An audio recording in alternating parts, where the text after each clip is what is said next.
తాజాంశం చూస్తున్నాం. దేశవ్యాప్తంగా ఇంధన ధరలు మరోసారి పెరిగాయి. లీటర్ పెట్రోల్పై 87 పైసలు, లీటర్ డీజిల్పై 91 పైసలను ప్రభుత్వ చమురు రంగ సంస్థలు పెంచాయి. 10 రోజుల వ్యవధిలోనే ఇంధన ధరలను చమురు సంస్థలు 3 సార్లు పెంచాయి. తాజా పెంపుతో దేశ రాజధాని ఢిల్లీలో లీటర్ పెట్రోల్ ధర ₹98.64 నుంచి ₹99.51కు చేరుకుంది. లీటర్ డీజిల్ ధర 91.58 నుంచి 92.49కి పెరిగింది.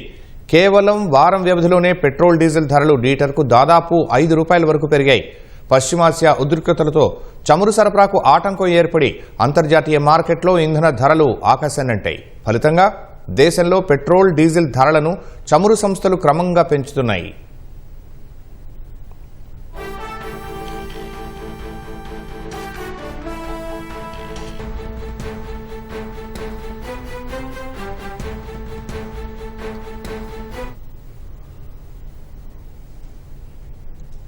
ఇక ఇదే అంశానికి సంబంధించి మరింత సమాచారం మా ప్రతినిధి శ్రీనివాస్ మోహన్ అడిగి తెలుసుకుందాం. శ్రీనివాస్ మోహన్, 10 రోజుల్లో ఇంధన ధరలు పెరగడం వాహనదారులపై ఎలాంటి ప్రభావం చూపనుంది? దేశవ్యాప్తంగా మూడోసారి కూడా ఇంధన ధరల్లో స్వల్పమైనటువంటి మార్పులు చోటు చేసుకుని, ముఖ్యంగా ఆంధ్రప్రదేశ్, తెలంగాణ రాష్ట్రాల్లో చూస్తే లీటర్ పెట్రోల్పై 94 పైసలు, అలాగే డీజిల్ పై 96 పైసల వరకు ఈ పెరుగుదల చోటు చేసుకుంది. దేశవ్యాప్తంగా చూస్తే లీటర్ పెట్రోల్ మీద 87 పైసలు, డీజిల్ పై 91 పైసలు చొప్పున ఈ పెంపు కనిపిస్తోంది. ఇప్పటికీ 4 రోజులకు ఒకసారి పెరుగుదలలో మార్పులు చోటు చేసుకుంటోంది.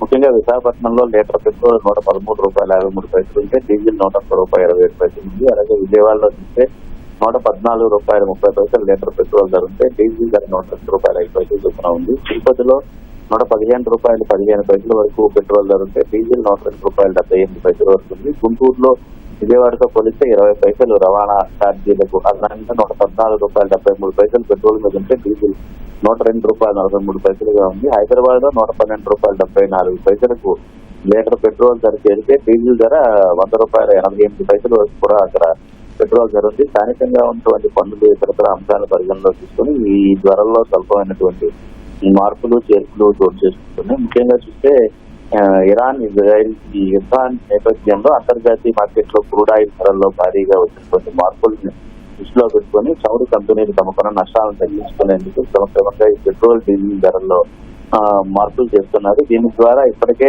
చాలా వరకు ఈ నిత్యావసర వస్తువుల ధరలు చాలా వరకు పెరిగాయి. ఈ ఇంధన ఛార్జీల పెరుగుదల ఈ నిత్యావసర ధరల పెరుగుదలపై ఖచ్చితంగా ప్రభావం చూపిస్తుందని చెప్పి అంటున్నారు. వాహనదారులు అయితే 3 రోజుల్లో స్వల్పంగా పైసల్లో ధర మొదటిసారి మాత్రం ₹3 వరకు పెంచితే తర్వాత పైసల్లో ధరల పెంపుదల చేస్తున్న నేపథ్యంలో ఇంకా ఈ క్రూడ్ ఆయిల్ ధరలు తగ్గుముఖం పట్టేంత వరకు కూడా ఈ ధరల్లో పెరుగుదల ఉంటుందని చెప్పి చమురు కంపెనీలు సైతం వినియోగదారులకి ముందస్తుగానే అప్రమత్తం చేస్తున్నారు. ఎందుకంటే జనవరి, ఫిబ్రవరి నెలల్లో యుద్ధానికి ముందు చూస్తే ఈ బ్రెంట్ క్రూడ్ ఆయిల్ ధరలు బ్యారెల్ ధరే $63 నుంచి $72 మధ్య ఉండేది. ఇప్పుడు చూస్తే ఆ ధర గణనీయంగా 2 వరకు ఈ పెరుగుదలలో మార్పులు చోటు చేసుకున్నాయి. అలాగే ఇరాన్ హార్మూజ్ జలసంధిపై నియంత్రణ హెచ్చరికలు కొనసాగుతున్న నేపథ్యంలో ప్రపంచ ఆయిల్ సరఫరాలో 20% ఈ హార్మూజ్ జలసంధిపైన ప్రభావం చూపిన నేపథ్యంలోనే ఈ ధరల్లో వ్యత్యాసం కనిపిస్తోంది. రవాణా, కాయగూరలు, నిత్యావసర ధరలు గణనీయంగా పెరుగుతున్నాయి. అలాగే ప్రభుత్వ రంగ సంస్థల్లో ఉన్నటువంటి ఐఓసీఎల్, సిటీసీఎల్, హెచ్సీసీఎల్ వంటి కంపెనీలపై కూడా ఈ నష్టాల ఒత్తిడి పెరుగుతోంది. ఎందుకంటే రోజుకి ₹250 కోట్ల వరకు తాము ఈ అధిక ధరకి అంతర్జాతీయంగా చమురు కొనుగోలు చేసి పెట్టించడం ద్వారా ఖర్చు అవుతోందని చెప్పి చెప్తున్నాం. అలాగే రూపాయి బలహీనతతో కూడా దిగుమతులు మరింత పెరిగిన నేపథ్యంలో ఈ ధరల్లో పెరుగుదల చోటు చేసుకుంటోంది. ఇంకా ముందు ఈ పెరుగుదల కొనసాగే అవకాశం ఉందనేటువంటి అభిప్రాయం వ్యక్తం అవుతుంది. ధన్యవాదాలు శ్రీనివాస్ మోహన్.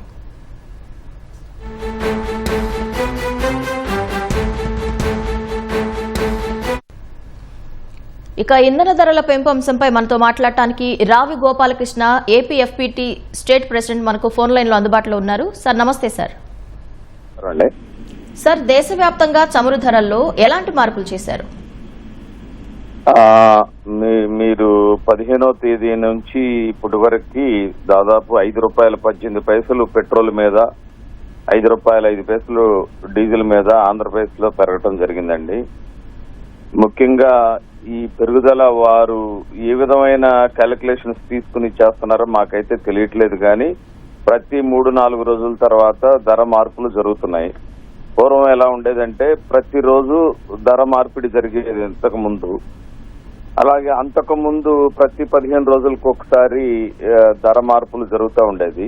బహుశా మాకు ఇప్పుడు ఉన్న సమాచారం ప్రకారం ప్రతి 4 రోజులకు ఒకసారి పెంచడం అనేది జరుగుతుందని తెలుస్తుందండి. సార్, ఇవాళ ఉదయం నుంచి అమల్లోకి తెచ్చిన ఈ నిర్ణయంతో చమురు కంపెనీల నష్టం భర్తీ అయినట్లేనా, ఇంకా వడ్డన కొనసాగే అవకాశం ఉందంటారా?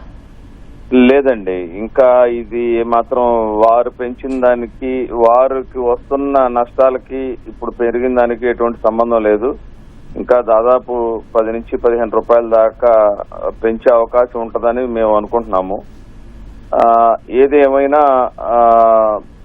ఇటువంటి పరిస్థితుల్లో మనం ప్రతి లీటర్ని ఆదా చేయటం, అనవసరమైన వినియోగాన్ని తగ్గించుకోగలిగితేనే మన దేశం మీద భారం పడకుండా ఉంటదనేది మేము కూడా తెలియజేస్తున్నామండి.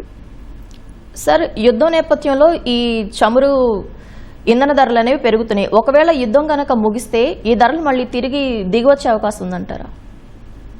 అంటే ఈ ప్రభావం వచ్చే 5-6 నెలలు తప్పనిసరిగా ఉంటదండి. ఆ తర్వాత దిగి వచ్చిన క్రూడ్ ఆయిల్ ధరలను బట్టి ఇక ఆయిల్ కంపెనీలు తగ్గిస్తాయని కూడా మేము భావిస్తున్నాం. ఇది మాత్రం చాలా పెద్ద భారంగా తయారయ్యే పరిస్థితి ఉంది. ఇంకా రేట్లు పెరిగితే నిత్యావసర వస్తువులు కానీ ప్రతి ఒక్క రంగం మీద కూడా ఈ ఎఫెక్ట్ చాలా ఎక్కువగా పడుతుంది అనేది అందరికి తెలియజేస్తున్నామండి. రైట్, ధన్యవాదాలండి రావి గోపాలకృష్ణ గారు.